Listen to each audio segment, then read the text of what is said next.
Y también estamos con una académica de la Universidad Austral muy reconocida, que escribe en sí, pero ustedes pueden ver sus columnas de opinión ahí. Hola Yanira, ¿cómo estás?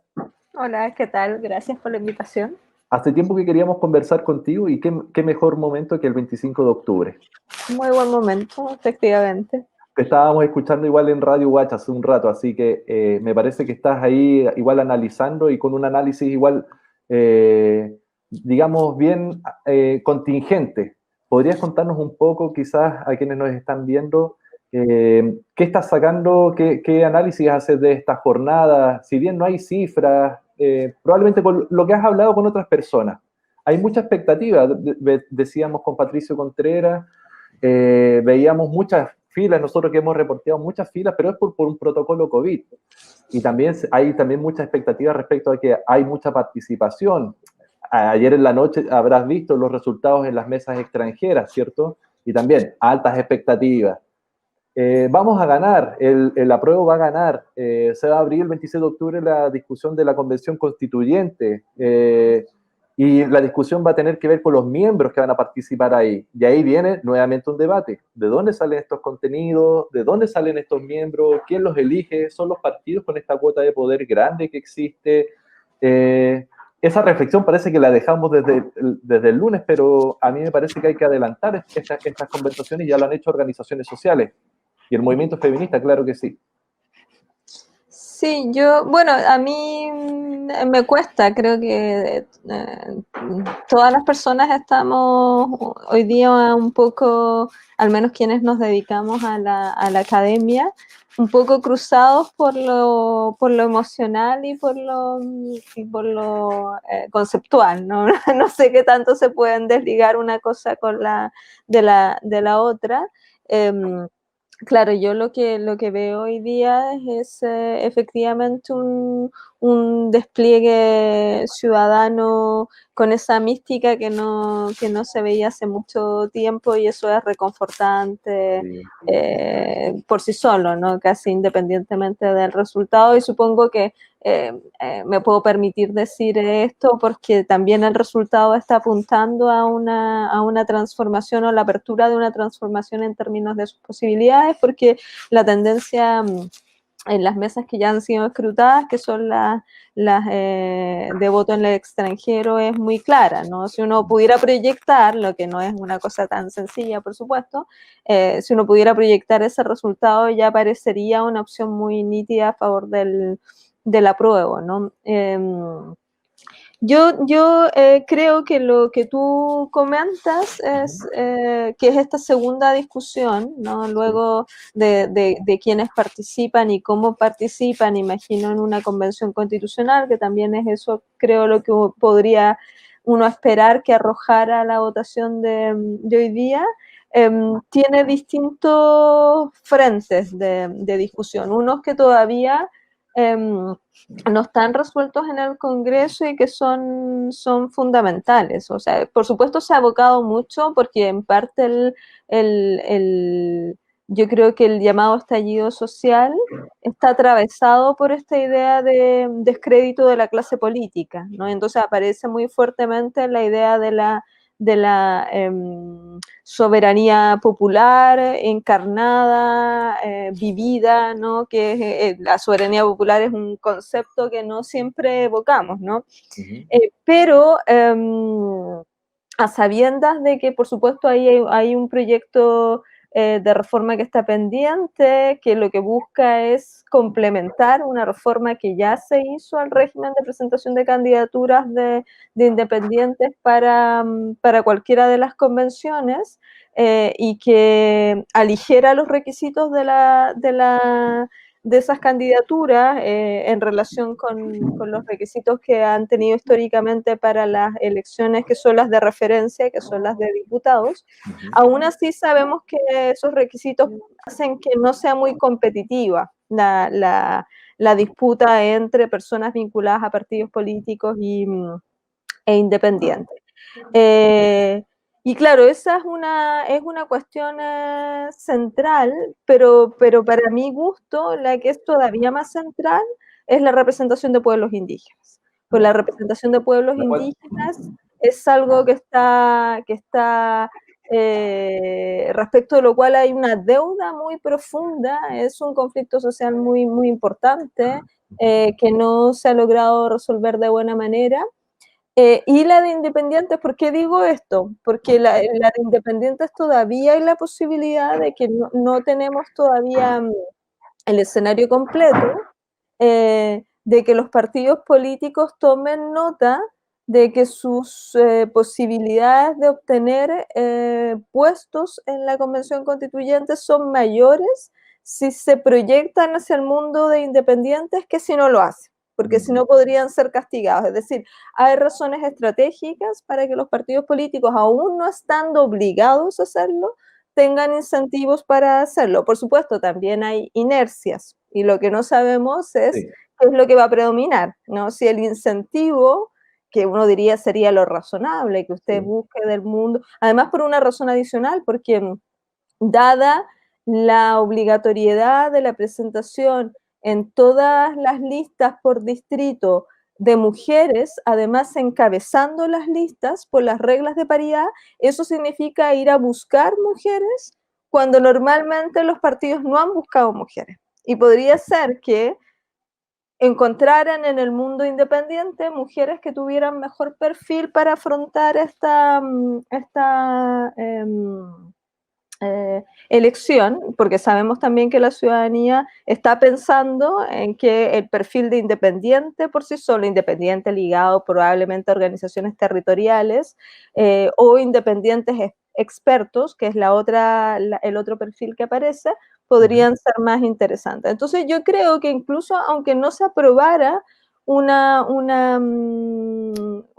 reforma que profundice más las ventajas de presentación de candidaturas independientes, podría ser que aún así tuviéramos un grupo importante de independientes ahora en el plano de las listas de partidos políticos. Porque, ojo, y termino con esto nomás para luego conversar, el problema de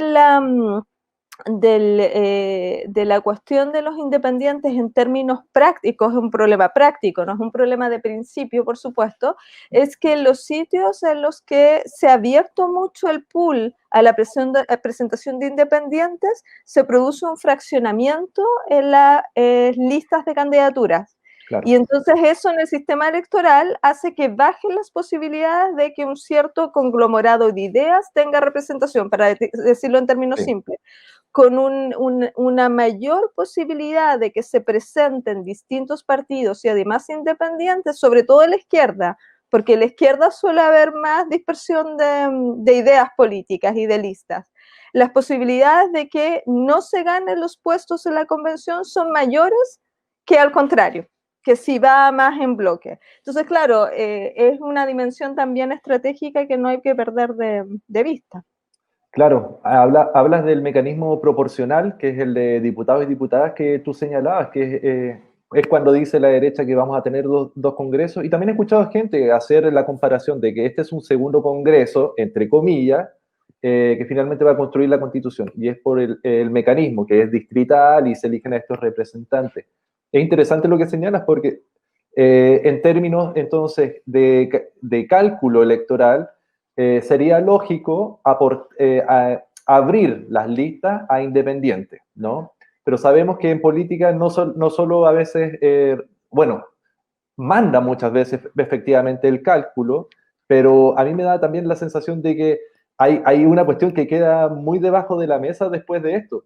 Recordemos que el 18 y 19 de octubre inicia un estallido y que poco a poco va decantando y sedimentándose en unos cabildos autoconvocados, en los que, por lo menos aquí donde estamos, en Valdivia, se hicieron decenas, yo no sé si se alcanzaron a contar todos los que se hicieron, y muy masivos, en los que se generaron distintas propuestas, desde cuencas hidrográficas, propuestas de género, propuestas de inclusión laboral con sindicatos. Entonces hubo una especie de estallido violento a una generación de propuestas programáticas sin que te convocaran a construir un programa. Nadie te estaba convocando. Eras tú construyendo propuestas antes de incluso el acuerdo que abre esta constitución.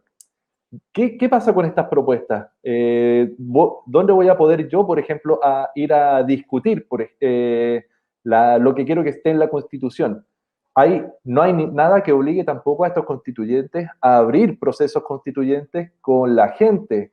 Y tampoco quiero ser muy iluso pensando en que la gente está ávida de estar discutiendo estos procesos y que se va a saltar a estas asambleas, pero tengo la sensación de que hay un deber, un deber ético, ¿sí? En esa dimensión, ¿no?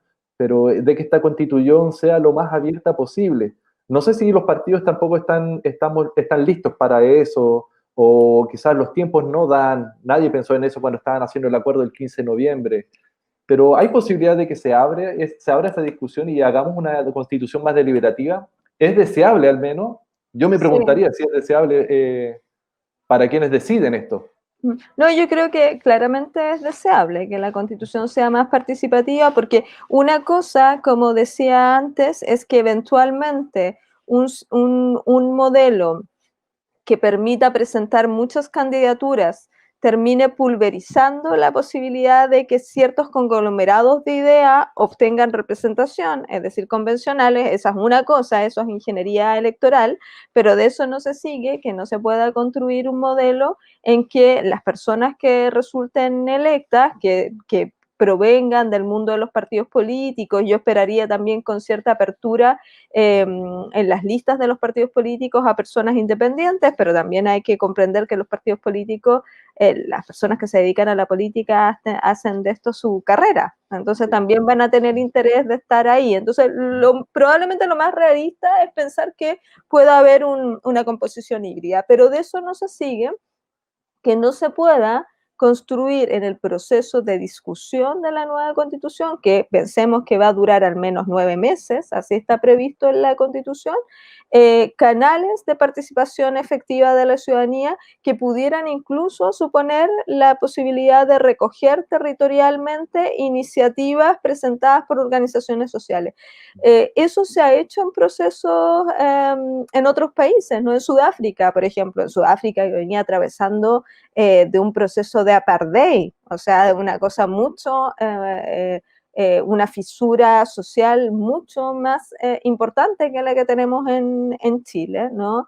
De discriminación racial profunda, etcétera, ¿no? Fue capaz de articular un proceso en que tenía un grupo de, por supuesto, de convencionales, asambleístas, y luego mecanismos de discusión que obligaba incluso a esos asambleístas a desplazarse territorialmente a ciertas regiones, ¿no? del país para ir recogiendo propuestas. Todo eso se puede hacer y esa es la discusión que no está zanjada todavía porque es la discusión del reglamento de la convención que se va a producir después de que se seleccionen a los convencionales, porque son los mismos convencionales los que deben enfrentar una vez que asuman su función. La primera tarea que deben acometer es precisamente la redacción de este reglamento que deberá regular su funcionamiento y dentro de esa regulación puede perfectamente implementarse y de hecho, como he dicho, se ha hecho en otros procesos en el nivel comparado fórmulas de este tipo. Claro, entonces uno de los primeros desafíos es este reglamento, observarlo. Es importante, a mí me da una percepción de que hemos estado hasta el 25 de octubre y esta es como una batalla final, ¿no? Y que volviendo quizás a los primeros comentarios que hacíamos, tiene que ver con que en décadas no habíamos probablemente, ayer leía, nunca he votado por una opción ganadora, ¿no? Probablemente sí, en una segunda vuelta, pero es una segunda vuelta, que es una segunda opción, ¿cachai? Es como lo que quedó ahí, Claro. Y que no siempre era de tu preferencia. Hoy es el apruebo y probablemente va a arrasar con una alta participación en los que jóvenes, yo lo espero, ¿no? Como por el bien de la sociedad, de la comunidad, del pueblo, que los jóvenes se hagan parte de los asuntos públicos que han quedado ahí tan maltrechos desde los 90. En la INJUB hay encuestas de participación política y la verdad es que los jóvenes, la tendencia es marcadísima en disminución de participación en elecciones y aumento en organizaciones fuera de los partidos políticos. Y es una tendencia que creo y tiene algo de peligro y algo de creativo, ¿no? Como crear nuevas formas como la ACES, que son asambleas de estudiantes secundarios y secundarias que toman decisiones de forma horizontal y que ha tenido relevancia pública y política. Pero también tiene una cuestión que es esta desafección, ¿no? Como los políticos no sirven, la política tampoco sirve, y la clase política es toda igual. Cuando hay matices en realidad en los actores que están ahí constituyendo y creando estas leyes, estos reglamentos, estos constituyentes, y también me da la sensación de que la derecha muy hábilmente ha observado esto y trata de capitalizarlo, digamos, este descontento. Debemos preocuparnos por esta ley. Creo que los partidos deberían preocuparse en primer lugar por esto y hacer algo distinto. Pero ¿crees que también tenemos que preocuparnos la ciudadanía y quizás no hacernos tanto eco de un discurso tan crítico a los partidos? ¿O hay que ser efectivamente crítico y superar estas formas? Se lo preguntaba a Patricio igual. ¿Hay formas distintas de organizarnos como sociedad, además de los partidos? ¿O no? O no? Sí, yo creo que la respuesta que uno tenga va a depender mucho también de la visión política y moral que uno tenga sobre cuál es la función que implica y cuáles son las responsabilidades y los derechos que implica el rol de ciudadano o ciudadana, ¿no? Y eso es también una discusión abierta. Y quizás también del temperamento de quien dé la receta. Yo tengo un cierto temperamento, por decirlo de alguna manera, hoy día se llamaría amarillo, ¿no? Yo prefiero pensar que es relativamente equilibrado, ¿no? Claro, sí. Porque yo pienso que es imposible tener soluciones para problemas complejos y lo que Claro. ocurre es que la democracia es una cuestión compleja, además en nuestras sociedades contemporáneas es todavía más compleja porque tenemos demandas que compiten entre sí, que son de distinto tipo, identitarias, redistributivas. Tenemos resurgimiento de problemas como racismo, nacionalismo, etc. Y entonces, dentro de toda esa diferencia, nuestras posibilidades son más bien de acordar cosas que no pueden ser maximalistas, porque si no,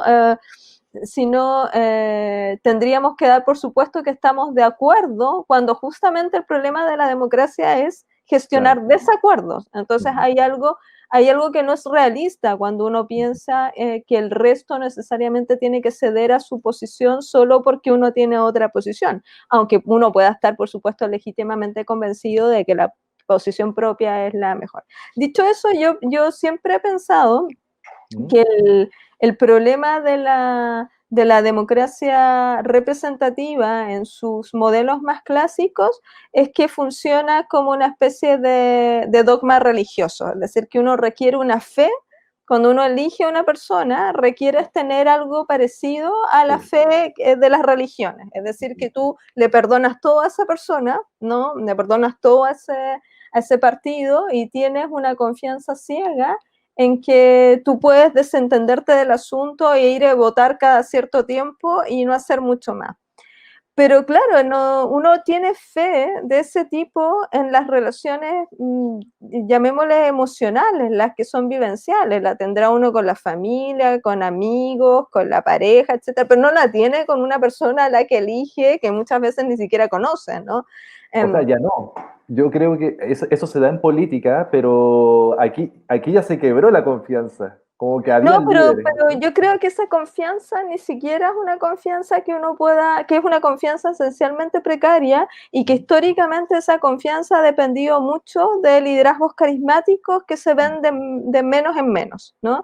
Entonces, en algún sentido, en la proliferación de formas de democracia participativa, en que la gente se implica en la gestión asociativa de su propia mirada del mundo y hace una especie de vida política al margen de las instituciones, es inevitable, sobre todo para los grupos que no han tenido capacidad de influencia. No es capaz no es por azar que esos grupos sean grupos que normalmente no tienen mucho lugar en la política institucional. La gente, por ejemplo, de la ACES, ¿no? Chicos y chicas que no tienen muchos de ellos ni siquiera derecho a voto, ¿no?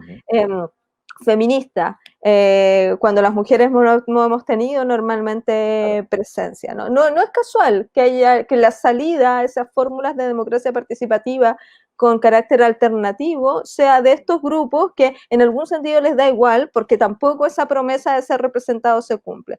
Pero para que las cosas funcionen bien, tienen que más o menos encontrarse en algún lugar. Y por eso a mí me parece interesante las fórmulas que también han venido siendo desarrolladas mucho por el feminismo en el último tiempo, de demandar que esa representación satisfaga más criterios de plausibilidad, de rendición de cuentas, es decir, la lógica de la paridad, si te fijas, no es por fuera, es exigir estar adentro, ¿no? Aunque viene de un mundo, el feminista, que siempre tiene mucha desconfianza de la estructura política. Claro, por el carácter que tiene, ¿no? Yo te iba a decir como, está muy bien como que seamos una sociedad de acuerdos, pero esos acuerdos me da la sensación de que en el transcurso y en su desarrollo van excluyendo para hacer más fáciles esos acuerdos y finalmente más duraderos, pero van quedando chiquititos y reducidos, sí, porque excluyeron. Aquí me parece que está como radicalizada esa exclusión política, y por eso hay que renovar este acuerdo y me atrevo también a hacerte estas preguntas porque estamos en un momento constituyente en el que tenemos que discutir todas estas formas y repensarnos como sociedad.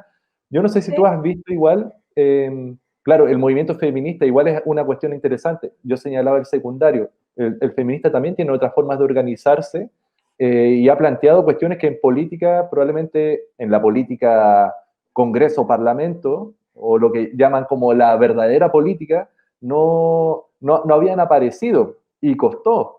Recordemos que Camilo Escalona señalaba que la Asamblea Constituyente era fumar opio. Por lo tanto, en las cabezas de los que toman decisiones no estaban estas propuestas. ¿Has visto que ha tomado mayor velocidad estos cambios? ¿Y cuáles son los actores probablemente que han sido fundamentales? Me parece que son actores que no estaban antes en el tablero. Sí, es que yo tengo la sensación, no es que tenga una teoría sobre la política, pero intuitivamente yo diría que la política para ser transformadora, y requiere ser transformadora porque al final la política nos sirve en el mundo social porque encausa, ¿no?, nuestros desacuerdos y nos permite construir cosas. Entonces, en la potencia de la política y su valor en la vida social es su carácter transformador en el sentido de propiciar cambios, adecuarse a las nuevas demandas sociales. Pero claro, tiene internamente una tendencia a anquilosarse porque reproduce su propio poder y ese propio poder tiene protagonistas. Entonces las personas que están al interior tienen interés, tienen incentivo para reproducir su propio poder y para excluir a otros. Entonces tiene este carácter centrífugo, por llamarlo de alguna manera, veo que va expulsando a otros.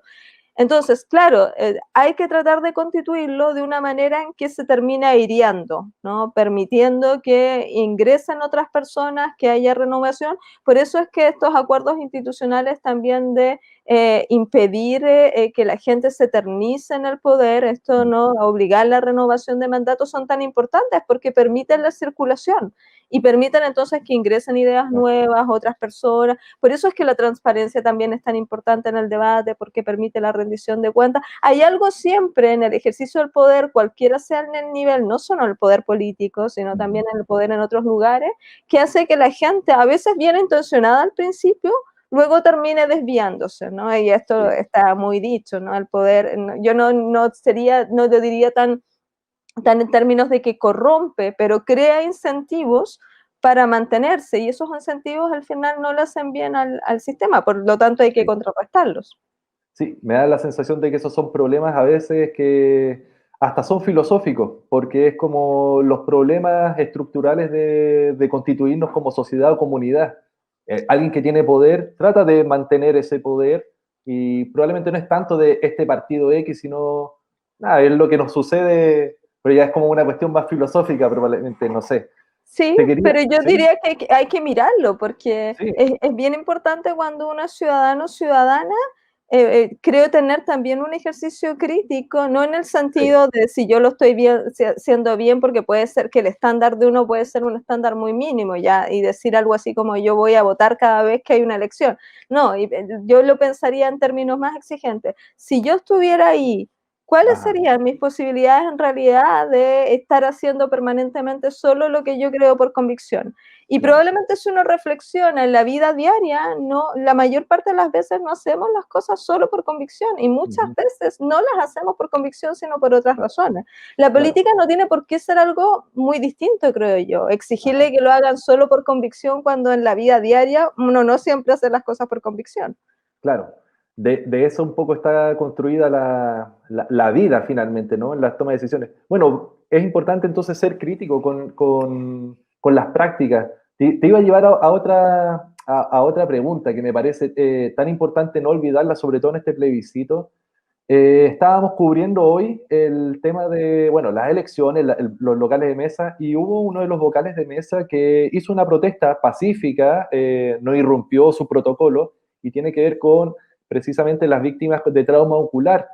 Y nos llevó a pensar precisamente como a un año de esto, existe una impunidad muy grande de los agentes estatales que cometieron estos graves daños a personas, ¿no? Y que terminaron en mutilaciones que todos y todas conocemos.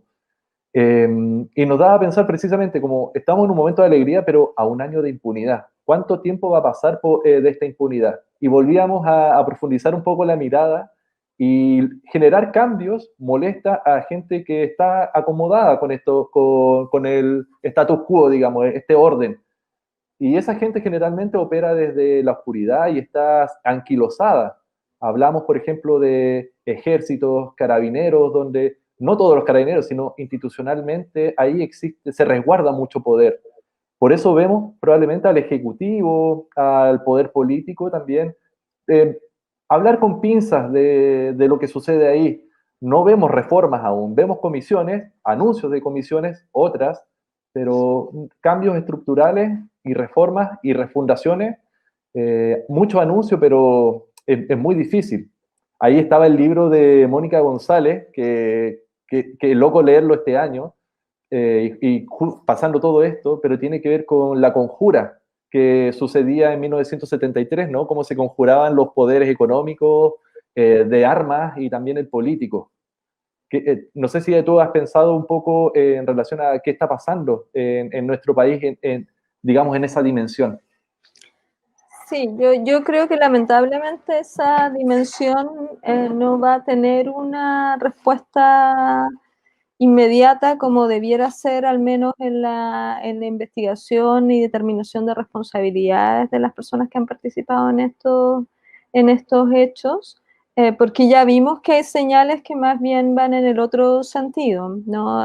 Todo el ejercicio que ha hecho también el poder político, el gobierno en particular, de no cuestionar la labor de carabineros y más bien justificarla, es decir, con discursos, evidentemente a estas alturas nadie va a tener un discurso abiertamente, bueno, ni siquiera la dictadura lo tenía abiertamente de apoyamos la violación de derechos Claro, humanos, sino que son cosas siempre más oblicuas, como sí, el orden es necesario, se hace una gran función, sin orden no hay democracia, eso es lo que le hemos escuchado al ministro Pérez recientemente. De hecho, en la acusación constitucional se llegó a decir algo así como que Carabineros no dependía del Ministerio del Interior mientras estaba bajo estado de excepción constitucional, lo que equivale a decir que no depende de nadie o depende solo del presidente. Y si depende solo del presidente, entonces, bueno, hay que aprobar entonces una acusación constitucional contra el presidente. Lo que estoy diciendo es que el argumento parece siempre ser claro. circular, ¿no? Es como se dice en filosofía, una especie de regreso al infinito. Siempre le vas echando la culpa a alguien más para que nadie más tenga la culpa.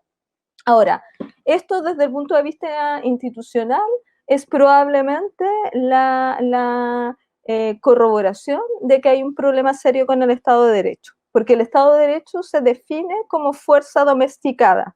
O sea, si la fuerza que puede ejercer el Estado no está sujeta al derecho, entonces estamos en otra cosa. Y lo que hemos visto respecto a la actividad de carabineros es básicamente eso. ¿Por qué no se resuelve? Por lo que tú ya implicabas en la pregunta, porque se produjo una especie de connivencia que probablemente no es de los últimos años, sino que se ha gestado y tiene sus reflejos desde el poder que se acumuló por parte de las Fuerzas Armadas durante el gobierno militar, y que por supuesto no se contrarrestó suficientemente con mecanismos que permitieran un control, una responsabilidad, una auditoría externa por parte de órganos públicos. De hecho, lo que está haciendo Contraloría es inédito en este sentido, tratando entonces de hacer una investigación, pero yo tiendo a creer que los casos en términos de responsabilidades se van a terminar zanjando finalmente por vía de una responsabilidad internacional, es decir, de aquí a unos 10 años, creo yo, básicamente porque lo que estaban apuntando las investigaciones actuales es a una falta probablemente de prueba, de producción de prueba y de impulso de investigación por parte del Ministerio Público, así que no tengo muchas expectativas que se zanjen en la gran mayoría de los casos por vía de condenas internas. Yo creo que eso no va a ocurrir y eso lo va a desplazar al nivel internacional. Y creo que la reestructuración de los carabineros probablemente va a depender de la nueva constitución, que esa va a ser un área crítica, porque recordemos hoy día que además de no tener controles internos, los generales directores no son susceptibles de acusación constitucional. Es decir, hay personas que tienen menos responsabilidad en el sistema, menos poder, y sí son susceptibles de acusación bajo la constitución actual, pero los generales directores, ¿no? De Fuerzas Armadas en general no son susceptibles. Entonces hay un entresijo institucional que creo que más allá de toda la otra cuestión que tendrá que resolverse por vía de otras transformaciones, también va a pasar por una reforma de la función de carabineros y de las fuerzas de orden en general en el sistema institucional chileno. Yanira Zúñiga Añasco, académica de la Universidad Austral, te queremos agradecer la conversación, estuvo muy bonita y sobre todo en este día. Muchas Sí, gracias, Yanira. gracias. Gracias, que estén Esperamos muy que bien. podamos conversar de nuevo contigo, encapsular. Claro, cuando quieran, que estén muy Muchas bien. gracias. Que estés Chao. bien. Chao.